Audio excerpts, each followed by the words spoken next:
Hello everyone, in this video we're going to talk about how to solve a quadratic inequality algebraically. So I have an acronym, it's called LAGO, that I use when I teach in Algebra 1 just on how to solve linear inequalities. And so what that means is less than and, greater than or. So it tells you what type of inequality you're going to have if you have a less than or equal to sign, or just a less than sign, or if you have a greater than sign or a greater than or equal to sign, okay? So we're gonna go ahead and jump into example number 1. We have x squared minus 3x minus 4 is less than 0. So we're going to solve this just as we would if it were a quadratic equation. So we're gonna say x squared minus 3x minus 4 is equal to 0.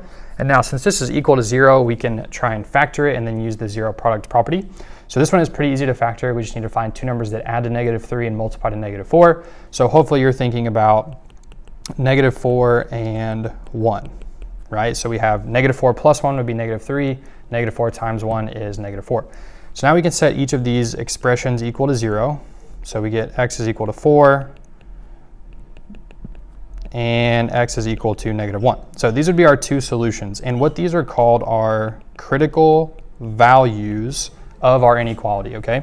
And so now let's go back to our original symbol. We had a less than sign. So that tells me this should be an and compound inequality.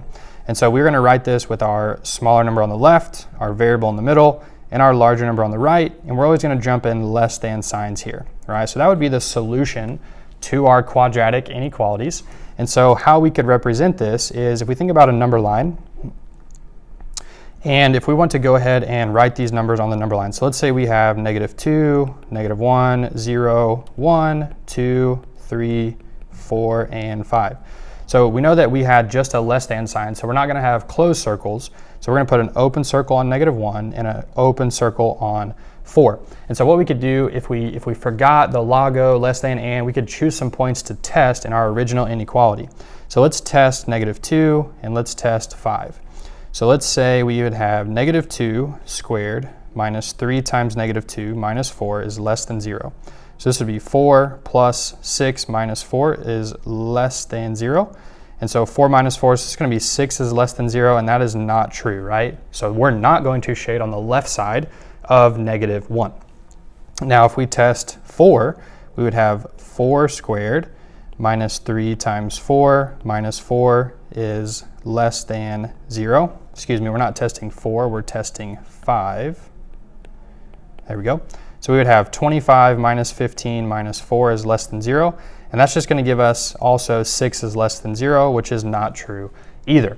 So that means our solutions are going to be in between, which is what an and compound inequality looks like. So we know that matches with what we have. Okay, so that would be our answer for number 1. X is greater than -1 and less than -4. All right, so that was our our less than example. So now let's look at a greater than example. So if we look at this sign, greater than means we should have an or inequality, which remember, if we graph that on a number line, we should have opposite rays for our solutions. So the first thing we want to do is add this 28 so that we can make sure this is equal to 0, or in this case, greater than or equal to 0. So plus 28, greater than or equal to 0. Now we're going to set this as an equation, and we're just going to factor it as if it were a quadratic equation. So equals 0. And now we want two numbers that add to -11 and multiply to 28. So that would be -7 and -4. Okay, so now once again, we're going to set those equal to 0. So we get x is equal to 7. And we're going to set x minus 4 equal to 0. So we get x is equal to 4. Remember, that's the zero product property. So now once again, these are our critical values of our inequality. And so we could go ahead and say, hey, x is greater than or equal to 4. And actually, let's do our number line first. Okay, so let's take our number line. All right, and let's put our numbers in there. So let's say 3, 4, 5, 6, 7, and 8. And so now we have closed circles, we know, on 4 and 7. Right, and so now we could test some points. So let's test 3 and let's test 8, and let's also test 6 this time, right? So for 3, let's say we had 3 squared minus 11 times 3 is greater than or equal to -28. So this would be 9 minus 33 is greater than or equal to -28. And so 9 minus 33 is going to give us a negative 24. So that's greater than or equal to negative 28, and that would be true, right? So we would shade this way, which is what we would expect an OR inequality to look like. Now let's test 6. So we would say 6 squared minus 11 times 6 is greater than or equal to negative 28.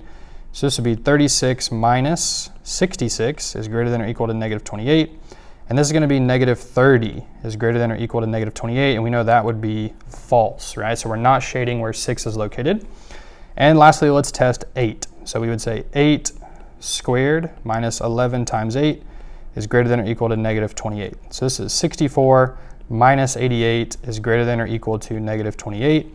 And that's going to give me a negative 22 is greater than or equal to negative 28, which is true. So we can shade this way. And now we have what our inequality would look like. So we could say x is less than or equal to 4, or x is greater than or equal to 7. And that would be the solution to this quadratic inequality.